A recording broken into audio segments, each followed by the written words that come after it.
ganun. Kailan ka lang kakain? Ayos din kayo, no? Hindi nyo man lang ako nakita doon natutulog sa sopa, nakiga. Hindi nyo man lang ako inalok. Eh di kumain ka, Kuya JB. Alam mo na ipagsanto ka pa namin. Hindi naman namin hawak yung plato at kaldero. Ano ba yun, Emerald? Kita mo nanonood yung tao eh. Storbo ka, ano ba kasi yun?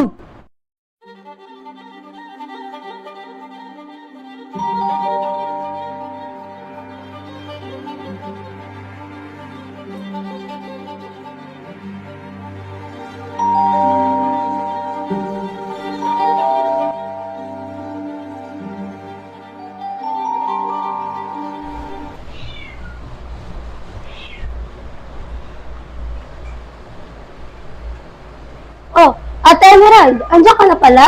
Kumain ka na ba? Gusto mo ipaghain kita? Salamat, Princess. Maya-maya na ako kakain. Teka, anong oras na naman ba umuwi yung kuya natin Batugan? Alas kakarating lang din niya, ate. Mga 30 minutes lang bago ka dumating. Lasing nga yan pag uwi. Hay nako, araw-araw na lang ganyan si kuya. Ano kayang plano nito sa buhay niya? Eh, ang tanong ate, may plano ba talaga? Hay nako, ewan ko ba dyan sa kuyang Batugan? Halika na nga, kumain na tayo. Kumain ka na ba? Halika na, sabayan mo na ako kumain. Di pa nga eh. Tama-tama, gutom na ako. Tara, kain na tayo.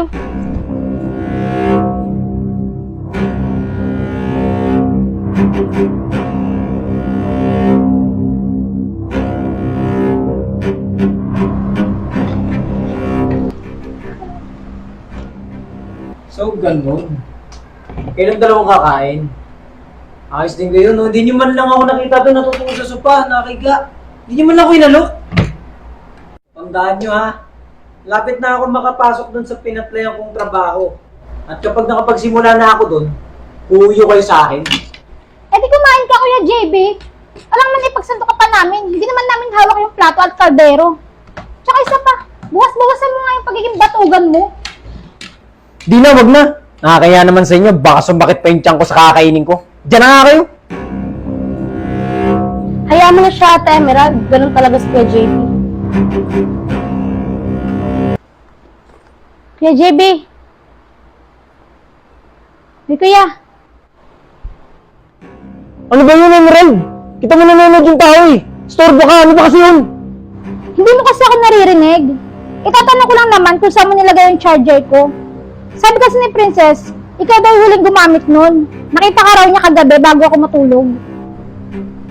Huwag ka na mag-deny, Kuya JB. Nakita kita kagabi. Gising pa ako noon nung kinuha mo yung charger ni Ate Emerald. Sus, charger lang pala. Kala ko, ano na. Oh, At isa pa pala, Kuya, ha? Matanong ko lang. Ano bang plano mo sa buhay? Ganyan ka na lang ba? Wala ka na bang plano maghanap ng trabaho?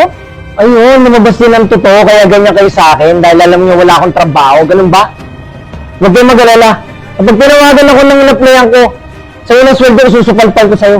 So, hihintayin mo na lang talaga yun, Kuya? Eh, paano kung hindi ka tawagan? Damo to, Emerald, ah. Kapag nagsimula na ako doon sa papasukan ko, magugulat ka sa kikitain kong malaki doon. Well, sana nga. Ate Emerald, Kuya JB, tama na yan. Lagi na lang kayo nagtatalo. Wala na bang katahimikan ng bahay natin? Ewan ko sa inyo, dyan na nga kayo. Ba't di kayo makontak tong isang applicant na to? Matawagan niya ulit.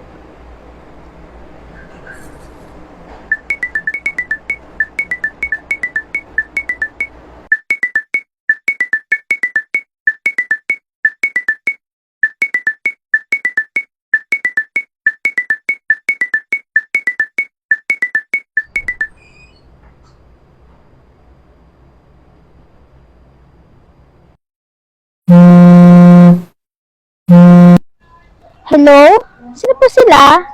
Hi, good afternoon, miss. Is this Emerald? Yes po, ako nga po. Ano pong may paglilingkod ko, ma'am? Hi, hello, Emerald. Thank you for taking this call. I'm Clark Bellamy, the CEO of TNB Company. I just want to ask you about JB Soghi. Kasi ikaw ang ibinigay niyang character reference dito sa application niya. Pero gusto ko lang din kasing malaman kung interesado pa ba siya sa posisyon na ina-applyan niya dito sa aming company. Kasi ilang beses na rin namin siyang tinatawagan pero naka-off yung cellphone niya eh. Po? Nasa labas po kasi ako ngayon, ma'am. Pero sa pagkakaalam ko po, ma'am, matagal na pong hinihintay ng kuya namin yung trabaho na in-applyan niya dyan sa kumpanya ninyo. Baka po lobab lang po siya, kaya hindi niyo siya makontak. Ganun ba? Sige, I will try to call him again na lang. Thank you so much for your time, Emerald. Bye.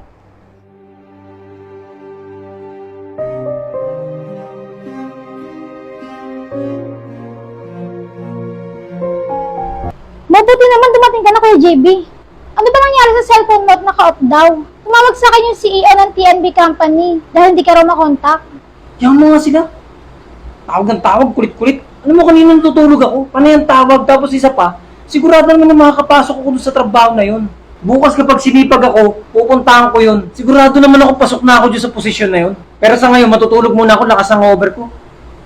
Huwag ka maingay, ha?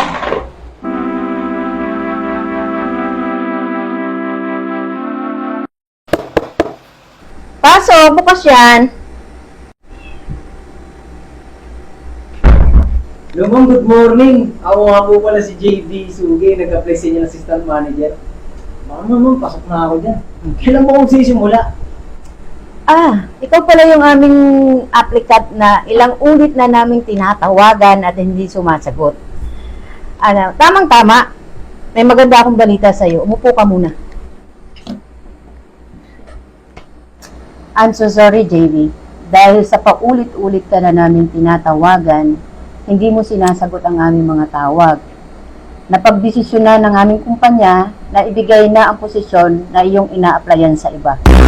Ha? Teka lang po, di ba mas deserve ko naman po itong posisyon na to? Maging aral na sa'yo to, JB. Hindi lahat ng nais mo, ang gusto mo, ay makukuha mo sa paraan at o anumang oras na naisin mo. Kung kailangan mo ng trabaho, pagsikapan mong makuha ang trabaho. Remember, hindi kami ang nangangailangan sa'yo. Ikaw ang nangangailangan sa amin.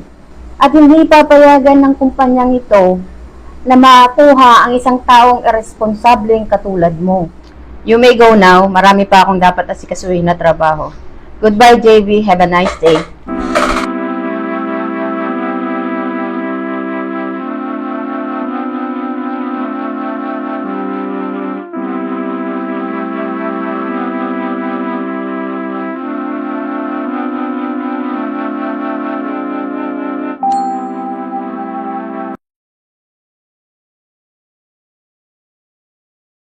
O kuya, nandiyan ka na pala. Kamusta? Bakit parang malungkot ka yata? May problema ba? Kasi Emerald, naiya ako sa inyo ni Princess eh. Nagyabang pa ako sa inyo na kapag nakapasok ako dun sa trabaho in-applyan ko, susupalpalin ko kayo ng unang sweldo ko. Kaya lang, hindi kasi ako natanggap eh. Binigyan na daw ni Ma'am Clyde sa iba. Yung posisyon na in-applyan ko. Kasalanan ko kasi, noong una beses na tinawagan pa lang ako, sana sinagot ko.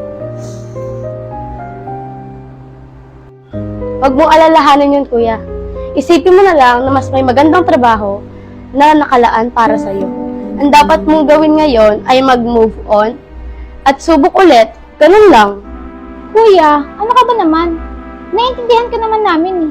Huwag ka mag-alala, may trabaho naman ako eh. Tsaka kaya ko pa naman yung mga gastusin dito sa bahay. Pero sana ngayon, kuya, nagising ka na sa katotohanan at natuto ka na sa mga pagkakamali mo. Tandaan mo rin sana na sa hindi lahat ng pagkakataon, may oportunidad na dumarating sa atin. Minsan lang yun. Kaya sana sa susunod na pagkakataon na magkaroon tayo ng chance, kunin na agad natin bago pa makuha ng iba. Basta kami ni Princess, nandito lang lagi kami para sa'yo. Mananatili tayo magkapatid sa hirap at ginhawa. Magdadamayan tayo kahit ano man ang mangyari. Sorry sa inyong dalawa ha. Lalo na si Emerald. Sa pagiging batugan at mayabang ko. Sorry sa lahat ng mga masamang nasabi ko sa inyo. Ngayon, nauunawaan ko na hindi pala nakakatulong sa taong pagiging tamad at pabigat. Bilang kuya nyo, ako dapat yung nagtataguyod sa inyo para maging maayos yung buhay natin. Pero, hindi yun yung ginagawa ko eh. Sana mapatawad nyo ako ha. Oops! Pero sa isang kondisyon. Ikaw maghuhugas ng mga plato sa isang buwan. Deal? Ayun. Naparusahan pa nga. Basta ikaw maghilot ng pako araw-araw, ah. Ano, deal? Baliin ko na lang kaya yung paa mo, kuya. Gusto mo?